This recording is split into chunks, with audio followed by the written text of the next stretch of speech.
Good evening, everyone. My name is Paul Young. I just want to walk you through retail sales for the United States. So, here's a brief bio about myself. I'm a CPA CGA by trade since 1996. So, I've got over 25 years in experience in academia, financial reporting, business strategy, and financial solutions. I actually even have my own YouTube channel where I try to basically disseminate information to people. Now, my agenda will be very quickly. I'll look at the summary details of the retail sales in the US. I'll talk about a little bit about what's going on in the e-commerce side in terms of mergers and acquisitions. I'll talk a little bit more about the business mobility aspects in terms of the consumers, the capabilities, how they're being expanded. Talk a little about housing costs because they are part of consumer spending when you start talking about household furnishings and household purchases. They can be influenced by any sort of trade policies, and I'll talk about retail trends. So, in essence, the retail sales themselves had a strong September as compared to previous months, August and July, where we've seen a little bit of a struggle. Now, it's by far still pretty sluggish in the U.S. in terms of the overall retail sales. Now, they're growing, but they're not growing at a huge pace. They're probably growing at a pace of about 1.5 to 2.2%. It's very similar to what's in Canada. Now, that being said, it's still a key indicator in terms of the health of the economy, but it also does tell you that with sluggish sales, they're driven by a couple aspects. Is income growth, taxation policies, and you're seeing that some of the income growth has come back after years of a lot of stagnation. So you're seeing some of the people have more money to spend, but that money being spent may not be a big huge windfall or surplus. So what you're seeing is they're really looking out for bargains, and that's typically when you see a sluggish economy where people are struggling, you see them looking for bargains. If you look at the overall sales, it gives you an per annual basis where it thinks you're going to see a change. Now, you be very cognizant of this. Just because it shows you 3% for 1 month, you have to look at the overall trend and see what's going in the pattern, and this is what this chart shows you. Now, I wanted to highlight some mergers and acquisitions because on internet and e-commerce sites, there's been a lot of sites that come up and all the time and grown in popularity. When you get to a big size, a lot of companies are looking for the magnitude of being able to have more opportunity to expand their goods. So recently in Europe, a company called Group Allegro actually just got bought by another company in order to expand their online presence. Now that's critical because it falls in line with what US-based Walmart did when they bought Jetcom about a month or so ago. So you're seeing where retailers are looking for more capacity to have the ability to expand their online focus.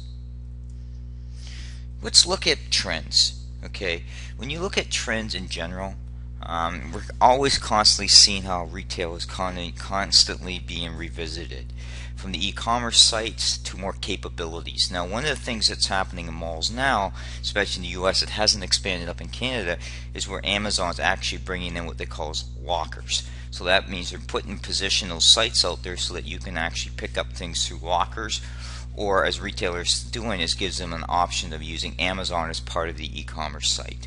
So it's something to kind of look at things in general in terms of things. I brought in housing costs quickly because there's a softwood lumber dispute that's ended. Now what that means is you could see up to 30% increase in duties, which impacts softwood lumber, which impacts housing starts, and can also impact consumer spending depending on the cost of housing. And it's something to bear in mind as you're looking at the trend numbers. Some of the retail trends showing up, and it's innovation here, and innovation is critical no matter whether you're in retail, manufacturing, different areas of business. So you're seeing small little retailers creating what they call as pop-up shops, like small little area kiosks or areas to sell their merchandise. It could be homegrown merchandise, almost like in a flea market type of thing, but it allows them to better position products without having the overhead burden of basically creating or renting space in a store. Now this gives you a little bit idea, a little bit about in terms of what's going on in terms of the sectors, and you're seeing what they call as up and roof, hands-on experience, waste not, want more, malls deliver. You're talking about ways to better share shopping lists. Basically, in general, you're looking at how people are utilizing space, utilizing technology to better expand their market presence to get more focus on their products and services. And you're going to see continually that trend as it evolves, as options become more available. And it's something to bear in mind as you're looking forward at the trends. Now, this was a quick presentation to give you an idea of the retail sales. You're more than apt to go out and look at banking sites or other opportunities to get an idea of what it is. But retail sales are a critical position of a country, because in both cases, North America, US and Canada, 2/3 of the economy is driven by retail spending. So if any sort of pressure on retail spending, from whether it's taxation policies or cost of goods sold, which is the goods pricing or consumer pricing, will impact how retail sales grow.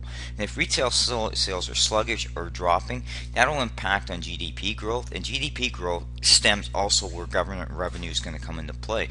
And if there's pressure on government revenue, that means there's pressure on program spending. So it's something to bear in mind as you look at the overall trend numbers to understand that. The second point I want to make on this quickly is that with anything else you see with retail sales, you cannot just look at one month. You have to look at the trends. You have to look at other aspects that's going to drive retail sales. So I always tell people to be cognizant of the rhetoric going around a particular trend on a month-to-month basis. You have to look at the trends over a few months. Also have to look at the sustainability with that trends in terms of is it a one-up type of hit, and what's the type of the structure of that sales data that's being presented. So that's the things you need to consider as you're looking at data. Thank you.